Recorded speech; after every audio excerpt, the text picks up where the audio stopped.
حسن بن صبا اور اس کی مصنوعی جنت۔ قسط نمبر 24۔ کیا حسن بن صبا واقعی بادل کے ٹکڑے پر سوار ہو کر آسمان سے زمین پر آیا تھا؟ اس سوال کا جواب پہلے دیا جا چکا ہے۔ حسن بن صبا کا پہلے بھی ایک پہاڑی پر ظہور ہوا تھا۔ پہاڑی کے پیچھے ایک غار میں آگ جلا کر اس کی چمک آئینوں پر ڈالی جاتی تھی۔ ان میں آئینے بھی تھے اور چمکتی ہوئی دھات کی چادریں اور ایسی چادریں بھی تھیں جن پر ابرق چپکایا گیا تھا۔ ایک آئینہ شاہ بلوط کے درخت میں رکھا گیا تھا۔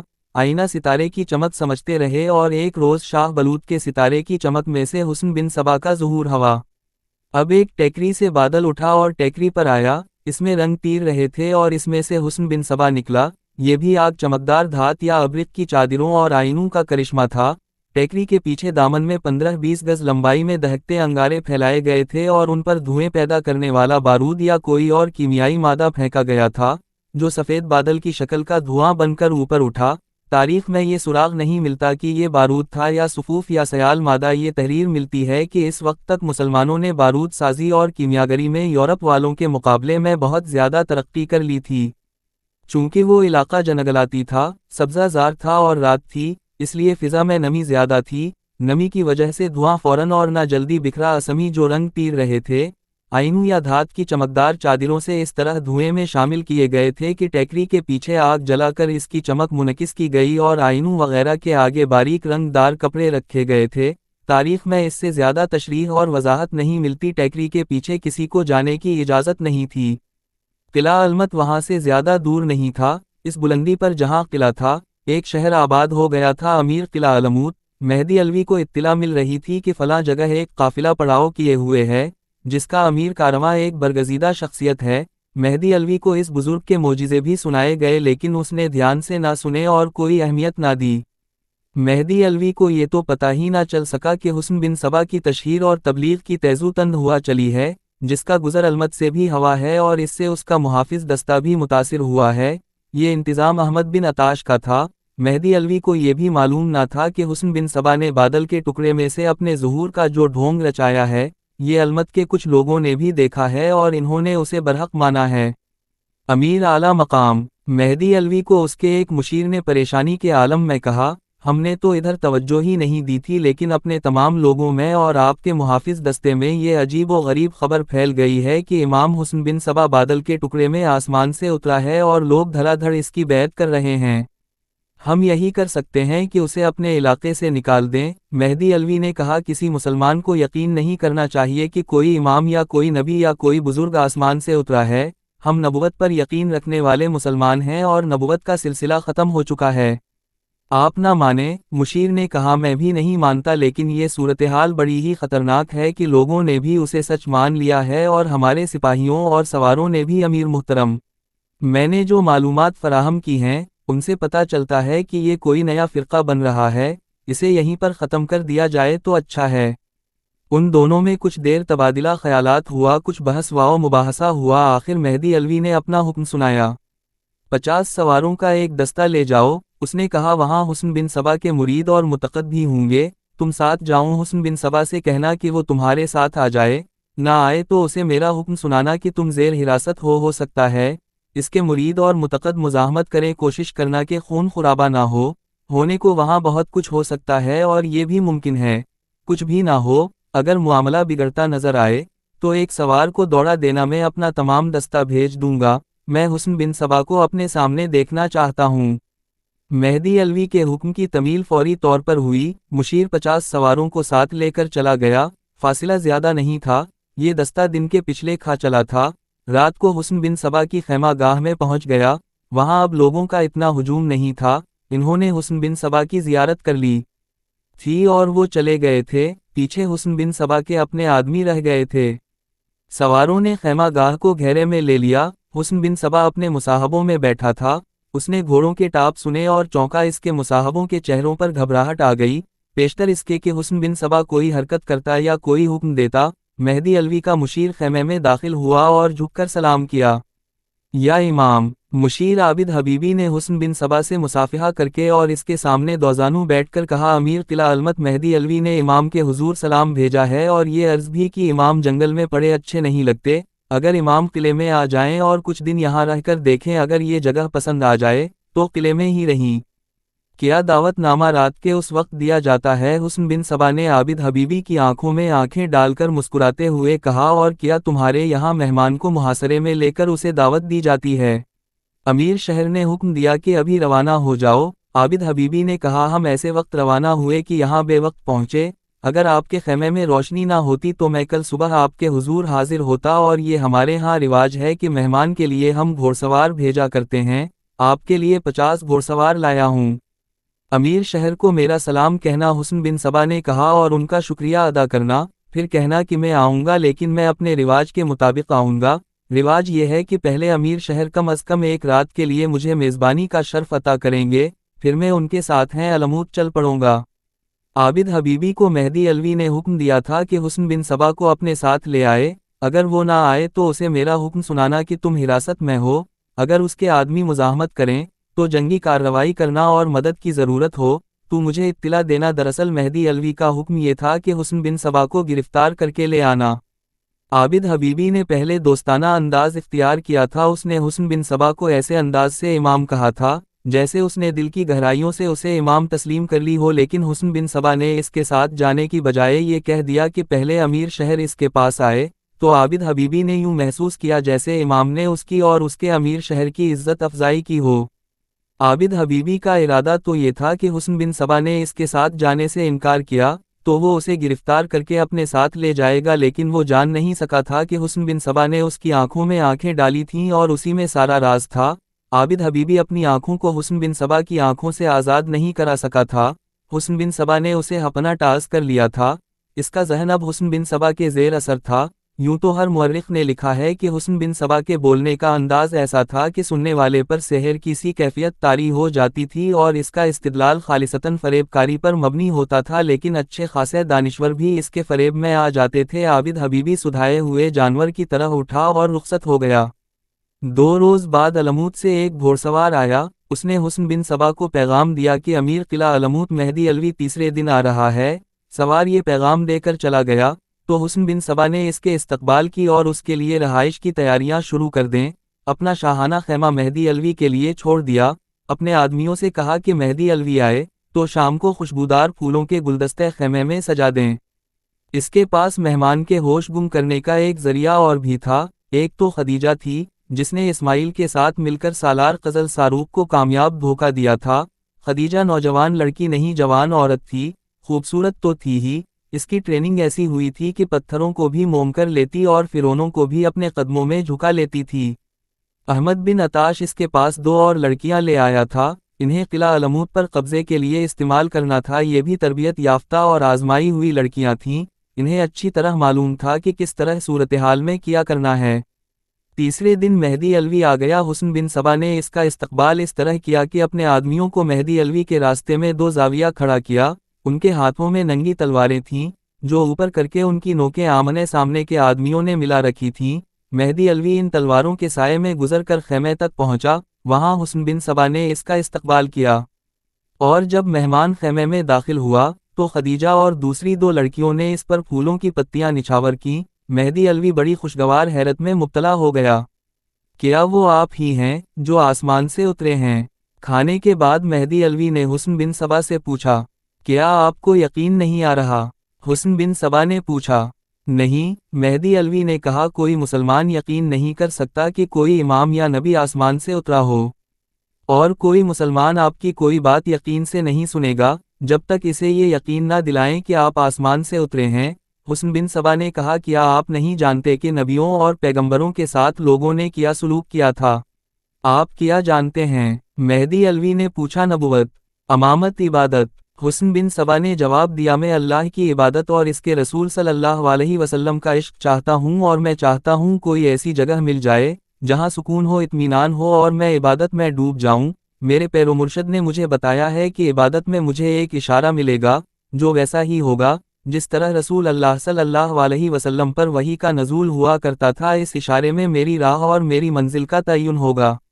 لیکن آپ کا یہ شاہانہ خیمہ، مہدی علوی نے کہا، اور یہ حسین واؤ جمیل لڑکیاں اور یہ انداز عبادت کرنے والوں کے تو نہیں ہوتے، اور یہ میرے لیے ہیں بھی نہیں۔ حسن بن صبا نے کہا، میرے مریدوں اور متقدوں میں آپ سے زیادہ اونچی حیثیت کے لوگ بھی ہیں، میرے لیے یہ شان و شوکت انہوں نے ہی بنائی ہے، میں تو چھوٹے سے ایک خیمے میں زمین پر بیٹھ کر اللہ کو یاد کرتا ہوں۔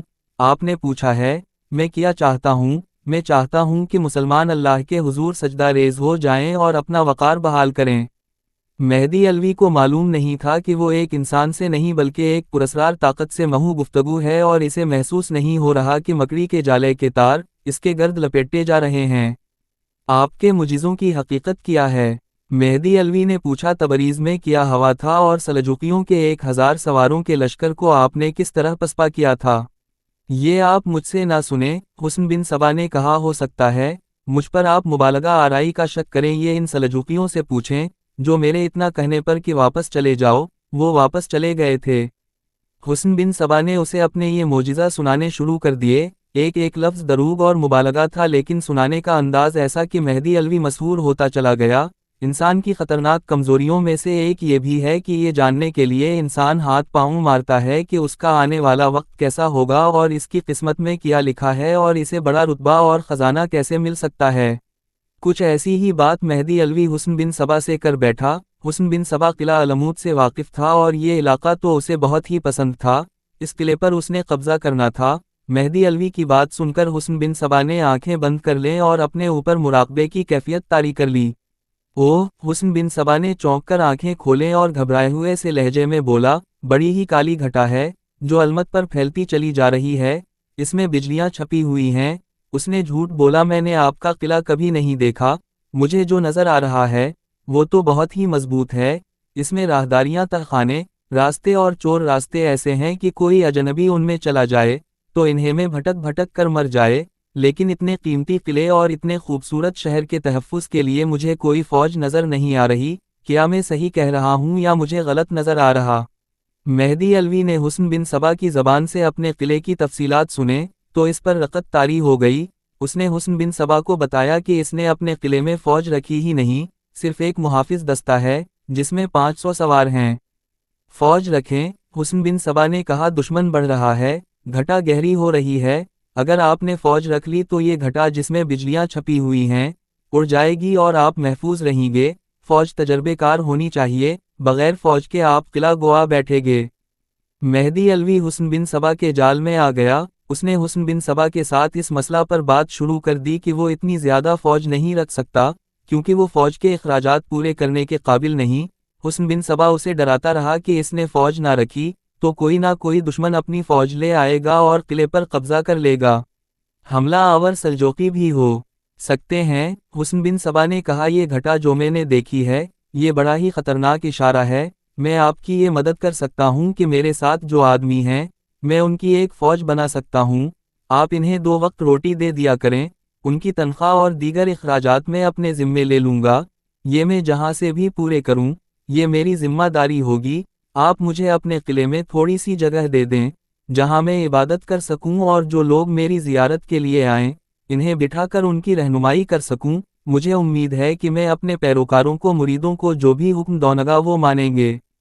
مہدی علوی حسن بن صبا کی باتوں میں آ گیا اور اس کے ساتھ معاہدہ کر لیا۔ تاریخ میں اس معاہدے کی تفصیلات نہیں ملتی، البتہ یہ واضح ہے کہ وہ امیر قلعہ علموت مہدی علوی جس نے حسن بن صبا کی گرفتاری کا حکم دیا تھا خود اس کے فریب میں گرفتار ہو گیا اور اس کی عقل پر ایسا پردہ پڑا کہ یہ بھی نہ سوچ سکا کہ وہ کتنا خطرناک معاہدہ کر بیٹھا ہے۔ ادھر مرو میں سلطان ملک شاہ اور نظام الملک پیچ واؤ تاب کھا رہے تھے۔ سلطان ملک شاہ تو زیادہ فوج بھیج کر بہت بڑا حملہ کرنا چاہتا تھا، لیکن نظام الملک نے اسے روک دیا اور کہا تھا کہ ایسے عقلمند اور غیر معمولی طور پر دلیر جاسوس بھیجے جائیں، ایک جو حسن بن صبا اور احمد بن عطاش کے خفیہ حلقے تک پہنچ کر اندر کی خبریں لائیں تاکہ ان کے مطابق کوئی کارروائی کی جائے۔ اصل بیچ واؤ تاب تو سالار قزل صاروخ کھا رہا تھا، وہ اپنی بے عزت کا انتقام لینے کو تڑپ رہا تھا۔ اس نے سلطان ملک شاہ اور وزیر اعظم سے کئی بار کہا تھا کہ اسے جاسوسی کے لیے بھیجا جائے، یہ کام سالار کا نہیں صاروخ۔ آخر ایک دن سلطان نے اسے اپنا فیصلہ سناتے ہوئے کہا تھا، حملے کی صورت میں ہم تمہیں ہی بھیجیں گے، لیکن 2 تجربوں کے بعد ہم تیسرا ناکام تجربہ نہیں کریں گے۔ میں حسن بن صبا کو اپنے ہاتھوں قتل کرنا چاہتا ہوں، قزل صاروخ نے کہا تھا، صرف یہ شخص قتل ہو جائے تو باطنیوہ کا کھیل ختم ہو جائے گا، اس کی بجائے وہاں تم قتل ہو سکتے ہو، نظام الملک نے کہا تھا اس صورت میں ہم سب کی بے عزت ہوگی اور باطنی اور زیادہ شیر اور دلیر ہو جائیں گے۔ مزمل آفندی صحت یاب ہو چکا تھا۔ سالار قزل ساروق جس طرح اپنے 1000 سواروں کے ساتھ واپس آیا تھا، اس سے مزمل آفندی بھی واقف تھا، اسے وہ ملا بھی تھا اور اس کی قہر آلود باتیں بھی سنی تھیں۔ قزل ساروق نے اسے بھی بتایا تھا کہ وہ اکیلا حسن بن صبا کے قتل کے لیے جائے گا، مزمل نے اسے کہا تھا کہ وہ بھی اس کے ساتھ جائے گا۔ دونوں نے پلان تیار کر لی تھا لیکن سلطان ملک شاہ نے قزل ساروق کو روک دیا۔ مزمل اکیلا نظام الملک سے ملا۔ جس مقصد کے لیے آپ جاسوس بھیج رہے ہیں، وہ مقصد صرف میں پورا کر سکتا ہوں۔ مزمل آفندی نے کہا میں آپ سے صرف ایک گھوڑا یا ایک اونٹ مانگوں گا۔ نہیں مزمل، نظام الملک نے کہا تھا ہم تمہیں کسی خطرناک مہم پر نہیں بھیج سکتے کیونکہ تم ہمارے ملازم نہیں۔ عالی جا، مزمل نے کہا تھا اس خطرناک مہم میں وہی کامیاب ہو سکتا ہے جو ملازم نہیں ہوگا، یہ کام وہ شخص کرے گا جس میں جذبہ ہوگا، ملازم تو اپنے اہل و عیال کو روٹی کھلانے کے لیے زندہ رہنے کی کوشش کرے گا۔ میں حسن بن صبا کو اپنے دین اور اپنے عقیدے کے نام پر قتل کروں گا، اگر قتل نہ کر سکا تو ان کی پردوں کے پیچھے کی خبریں اور ان کے دلوں کے بھید لے کر آؤں گا۔ یہ ایک قومی مسئلہ ہے، ہمارے دین کا مسئلہ ہے، جتنا آپ کا ہے اتنا ہی میرا ہے، میں آپ سے کوئی معاوضہ نہیں مانگ رہا، مجھے جہاد اور شہادت کے راستے سے نہ ہٹائیں۔ نظام الملک کو ایسے ہی ایک آدمی کی تلاش تھی، وہ مزمل آفندی کے 2 کارنامے دیکھ چکا تھا۔ شمونہ کی ماں میمونہ کو حسن بن صبا کے قبضے سے آزاد کرایا تھا۔ یہ سنایا چکا ہے کہ حسن بن صبا نے میمونہ کے خاوند کو ایسے طریقے سے قتل کروایا تھا کہ میمونہ کو ذرا سا بھی شبہ نہیں ہوا تھا۔ یہ مزمل آفندی کا جذبہ ایثار تھا کہ وہ جان کی بازی لگا کر میمونہ کو حسن بن صبا کے بڑے ہی خطرناک اور ابلیسی فریب سے نکال لایا اور ریلا کر ابو مسلم رازی کے گھر پہنچا دیا تھا۔ معجزے جیسا اتفاق یہ ہوا کہ وہاں میمونہ کی بیٹی شمونہ مل گئی، جو بچپن میں اغوا ہوئی تھی۔ مزمل آفندی کا دوسرا کارنامہ بھی کم قابل قدر نہ تھا، اس نے سلطان ملک شاہ کو بتایا تھا کہ حسن بن صبا ایک قافلے کے ساتھ اصفہان جا رہا ہے۔ سلطان ملک شاہ نے 500 سوار بھیجے، جن کی رہنمائی مزمل آفندی نے کی تھی۔ پھر تبریز کی لڑائی میں مزمل اس لڑائی میں اتنا زیادہ زخمی ہوا تھا کہ اس کا زندہ رہنا مشکوک تھا، لیکن وہ اتنی دور سے اس حالت میں مرو سلطان ملک شاہ کے پاس پہنچا تھا کہ طبیب اور جرح دیکھ کر حیران رہ گئے تھے کہ یہ زندہ کیسے رہا۔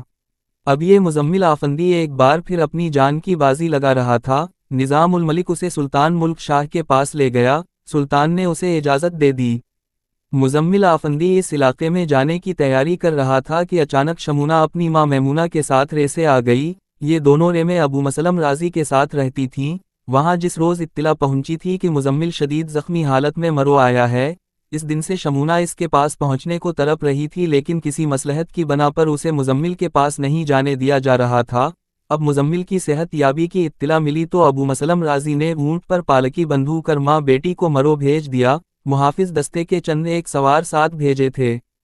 شمونہ پر مزمل کی محبت کا پاگل پن سوار تھا، وہ مزمل کو اتنی لمبی جدائی کے بعد دیکھ رہی تھی۔ اس کی جذباتی حالت اس ماں جیسی تھی جسے اپنا گمشدہ بچہ خلاف توقع مل گیا ہو، وہ تو اس کے زخموں کے نشان چوم رہی تھی۔ میں پھر جا رہا ہوں شمونہ، مزمل نے کہا۔ کہاں؟ تمہاری اور تمہاری ماں کی عصمت کا انتقام لینے، مزمل آفندی نے کہا اور اسے بتایا کہ اس کا مشن کیا ہے۔ میں بھی تمہارے ساتھ جاؤں گی، شمونہ نے بے تابی سے کہا۔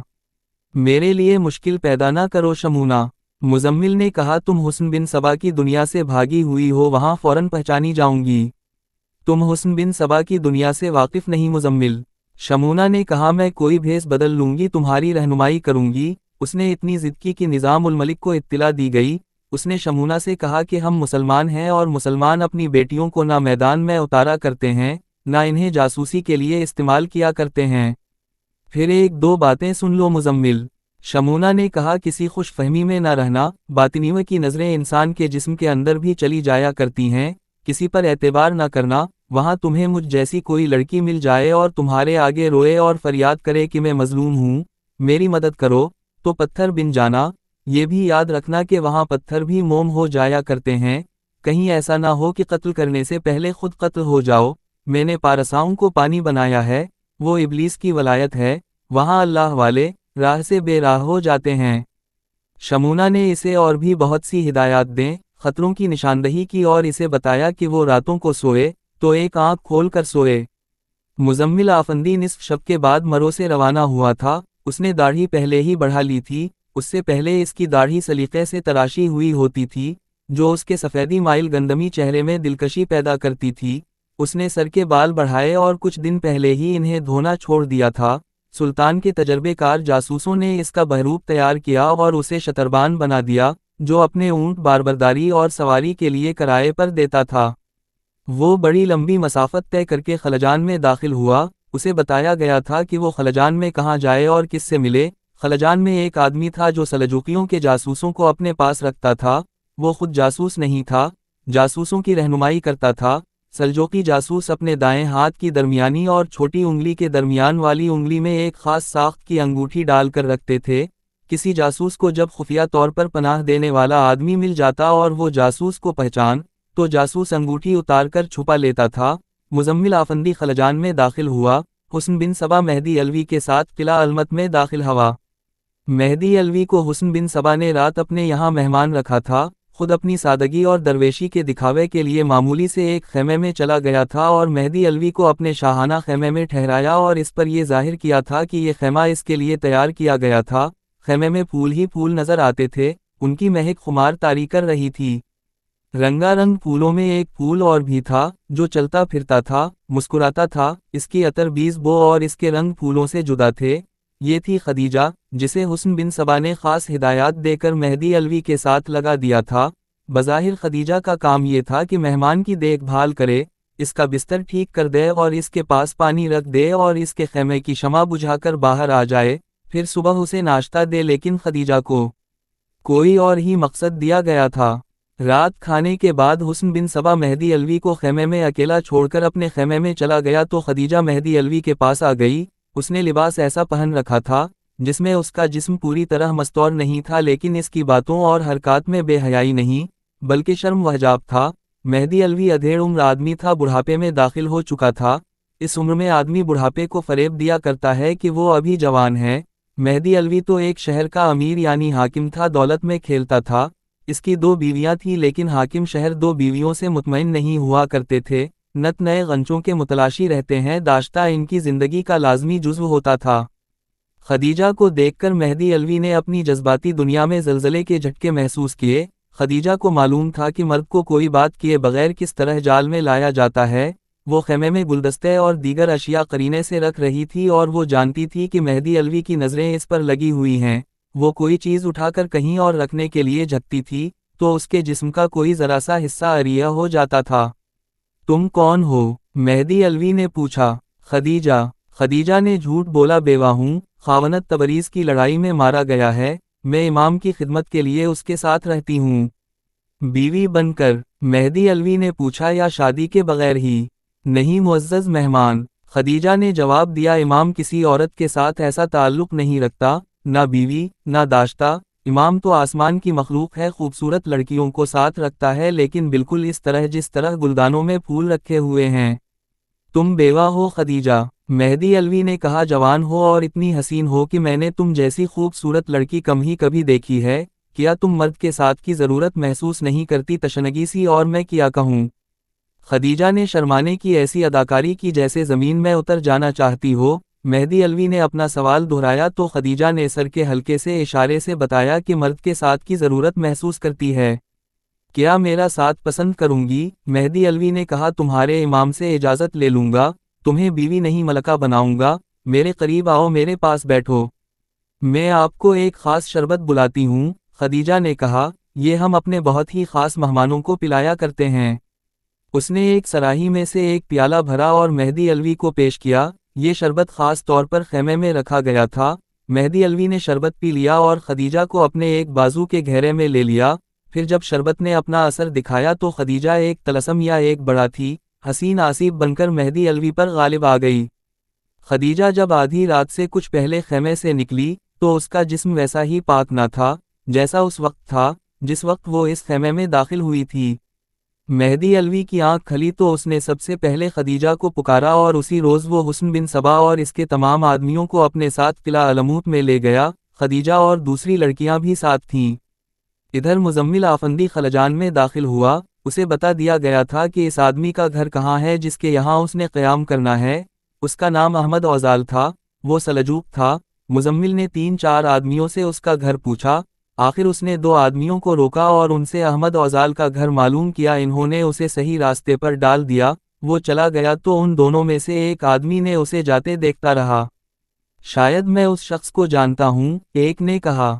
جانتے ہوں گے، دوسرے نے کہا شتربان ہے، کبھی تم نے اس کا اونٹ استعمال کیا ہوگا؟ نہیں، یہ شتربان نہیں، پہلے آدمی نے کہا، اور اس نے جس کا گھر پوچھا ہے وہ بھی مشکوک آدمی ہے۔ مزمل آفندی پہچانا گیا تھا اور وہ بے خبر تھا۔ رات کھانے کے بعد مزمل آفندی اور احمد اوزال الگ بیٹھ گئے۔ اب بتاؤ مزمل، احمد اوزال نے پوچھا، کیا تم کسی خاص مقصد کے لیے آئے ہو یا میری طرح جاسوسی کے لیے یہی رہو گے؟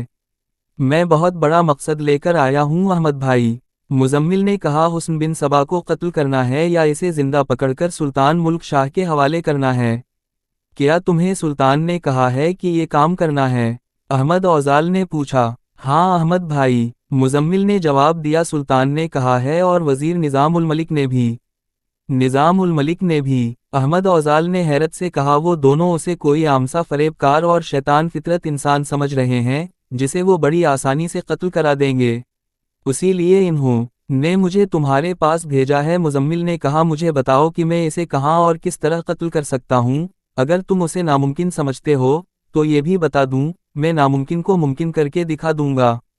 تم جذبات کے غلبے میں بات کر رہے ہو مزمل، احمد اوزال نے کہا، تم ناممکن کو ممکن نہیں بلکہ ممکن کو ناممکن بنا دو گے۔ سلطان اور نظام الملک حسن بن سبا کے ہاتھوں قتل ہو سکتے ہیں، اسے قتل نہیں کروا سکتے۔ تم کچھ دن یہاں رہو، میں تمہیں قلعہ المت میں لے جاؤں گا، خود ہی دیکھ لینا کہ اسے تم کس طرح قتل کر سکتے ہو۔ ہم 3-4 آدمی یہاں سے چھوٹی بڑی خبر سلطان تک پہنچا رہے ہیں۔ ایک بات کہوں احمد، مزمل نے کہا، بری لگے تو معاف کر دینا، میرا خیال ہے تم سلطان کے تنخواہ دار ملازم ہو، تم اپنی جان کو خطرے میں نہیں ڈال سکتے۔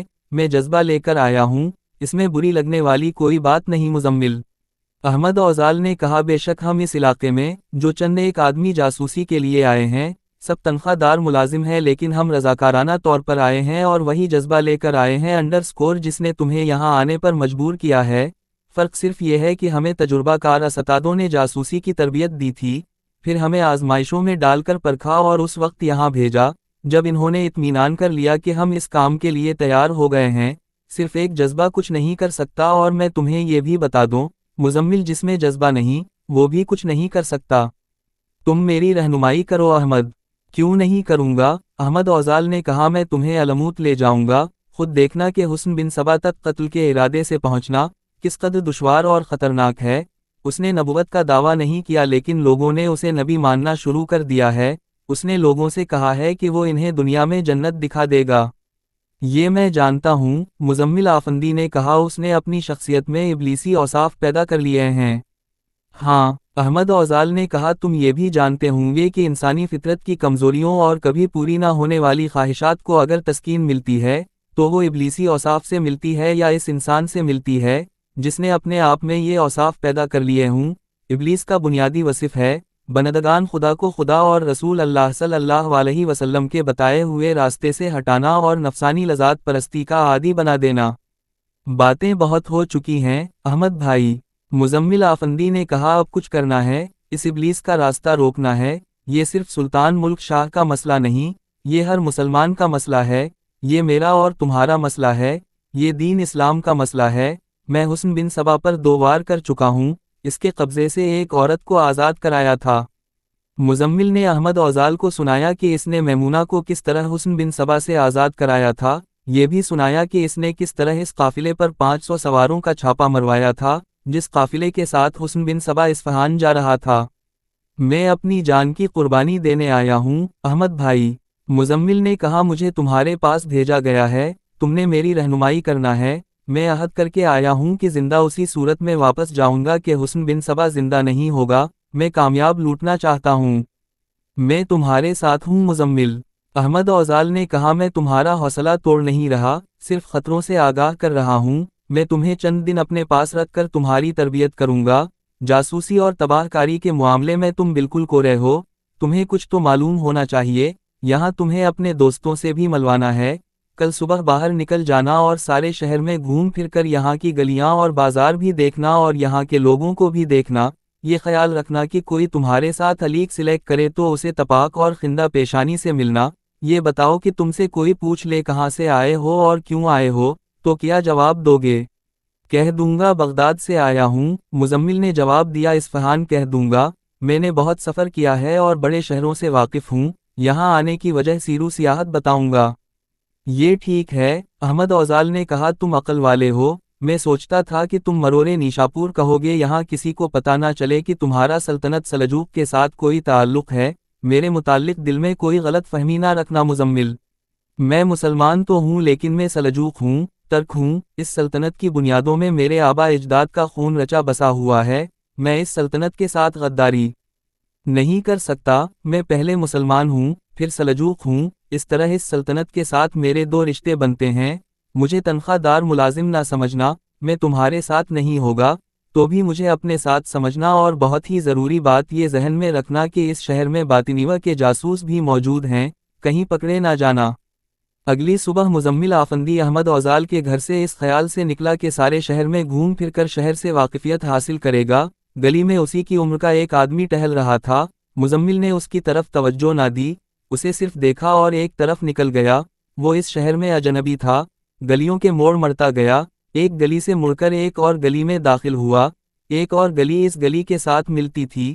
مزمل نے اس آدمی کو جسے اس نے احمد اوزال کے گھر سے نکلتے دیکھا تھا، اسے دوسری گلی میں آہستہ آہستہ چلتے دیکھا، اب کہ مزمل نے اسے ذرا توجہ سے دیکھا، اسے یاد آیا کہ کل اس نے اسی آدمی سے احمد اوزال کا گھر پوچھا تھا۔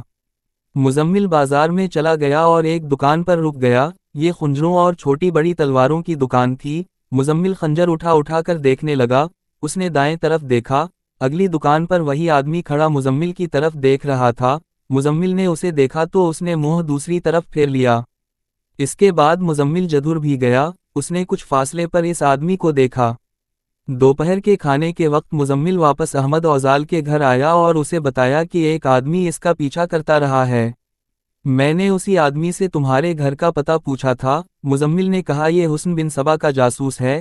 احمد اوزال نے کہا، تم نے 3-4 دن ابھی یہیں رہنا ہے، اس آدمی سے بچ کے رہنا، یہ تمہیں قتل نہیں کرے گا، نہ تمہیں گرفتار کرے گا، یہ کسی وقت تمہیں ملے گا اور تمہیں دوست بنائے گا، اسے اچھی طرح ملنا لیکن ایسی کوئی بات نہ کرنا جس سے اسے شک ہو جائے، یہی بتانا کہ تم سفر پر ہو، میرے متعلق بتانا کہ میری تمہاری ملاقات حلب میں ہوئی تھی، تم گھومو پھرو شہر سے باہر جنگل بھی دیکھنا، بہت خوبصورت علاقہ ہے، ایک ندی گزرتی ہے، ضرور جاؤں گا۔ مزمل نے کہا، قدرت کے حسن کا تو میں دلدادہ ہوں۔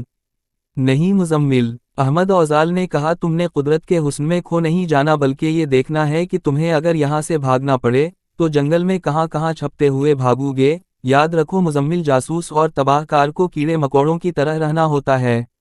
احمد اوزال نے اسے اور بھی بہت سی ہدایات دیں، وہ مزمل کو باقاعدہ ٹریننگ دے رہا تھا۔